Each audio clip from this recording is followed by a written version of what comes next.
Hello guys birthday പോയി നമ്മളൊരു പറയാൻ വേണ്ടി നിൽക്കുകയാണ്. നമ്മൾ പ്രാങ്ക് ചെയ്യാൻ കുറച്ച് കല്ലും പാട്ടയൊക്കെ നിറച്ചതാണ്. ഇത് ഗിഫ്റ്റായിട്ട് നമ്മൾ അവന് കൊടുക്കും. പിന്നെ എൻ്റെ വീടിൻ്റെ അവിടെ മഞ്ഞപ്പൊടി കലക്കി വെച്ചിട്ടുണ്ട്. പിന്നെ മൈദപ്പൊടി, മുട്ട, ഷാമ്പു അതൊക്കെ വെച്ച് കാലയ്ക്ക് ഒരു പൊളിക്കുന്നുണ്ട്. അതുകൊണ്ട് അങ്ങോട്ട് താഴോട്ട് ഇറങ്ങി പോയി അവൻ്റെ വീട്ടിലോട്ട്. അവൻ്റെ വീട്ടിൽ കൊടുത്തിട്ട് എൻ്റെ പൊടിക്കാൻ പറയാം. അതിനുള്ള വീഡിയോ എടുക്കുന്നുണ്ട്. നമ്മൾ രണ്ടൊരു പേരറിയണം. എത്ര പേര് അവർക്ക് അവരുടെ അടുത്ത് തന്നെ ചോദിക്കാം അല്ലേ? ഓക്കെ അങ്ങോട്ട് പോവാം. ഓക്കെ അവനുള്ള ഗിഫ്റ്റ് ആയിട്ട് പറഞ്ഞാൽ നമ്മൾ മനസ്സിലായി എവിടെടാ മനസ്സിലായി എവിടാ? ആ ഇവിടെ ഉണ്ടാ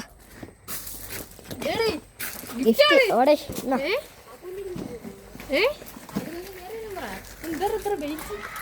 ഗിഫ്റ്റ് 2 രൂപ പൈസ ഇട്ട് മേടിച്ച് ഇപ്പൊ ഓടിച്ചാൽ ഉമ്മായൊക്കെ പിന്നെ വന്നോളൂ. നമുക്ക് വീഡിയോ അടിച്ചു കൊടുക്കാം. താത്ത വെച്ച് പൊട്ടിയിടായിരിക്കും അങ്ങോട്ട്. അവരൊക്കെ ഞെട്ട് പൈസ ഭയങ്കര പൈസ വേണം അതിന്. ഇത് പെട്ടി ഇതേ കിട്ടിയോളാട്ടാ. ഫാനൊന്നും ഇല്ല. ഫാനിന്റെ വെട്ടിയാ കിട്ടിയോളൂ. എല്ലാം പണി ചെയ്യാനായിട്ട് ഫാനിന്റെ വെട്ടിലേക്കിട്ട് അഡ്ജസ്റ്റ് ചെയ്തേക്കെ. ഇങ്ങനെ വെച്ച് അകത്തിരിക്കുന്നതാണേ. ഇങ്ങനെ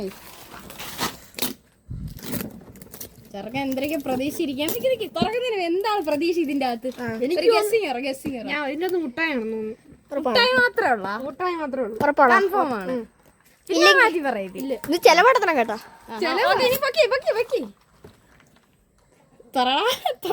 മുഖത്തൊല്ലൊന്നും അടിക്കണം. ഒരു സമയം കിട്ടും. കിട്ടട്ട് വേണ്ടാ നമുക്കൊരു സാധനം എടുക്കാണ്ട് ഇതായിരിക്കും. ഇത് നമുക്കുള്ള സാധനം. ഓളെ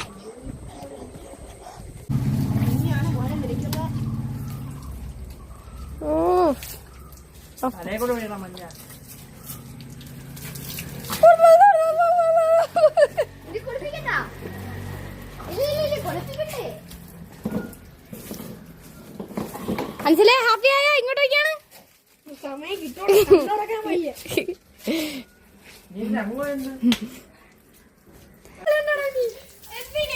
എടാ ഒന്ന് പിടിച്ചാൽ അവര് കുളിപ്പിക്കട്ടെ.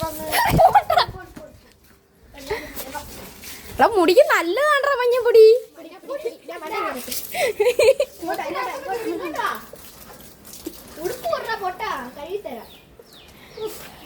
മാറ്റം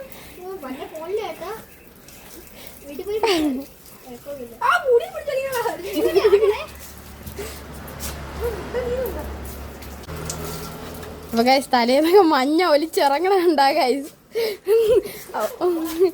അവൻ വായിൽ എന്റെ തുപ്പാനം കണ്ട പിടിച്ചു വെച്ചതായിരുന്നു. പക്ഷെ ഒലിച്ചു പോയി. കാർവാസിലിട്ട് അടിച്ച് നനച്ചാ മതിയടാ. അത് മനപ്പൂറാക്കുന്നേണ്ടാവേ.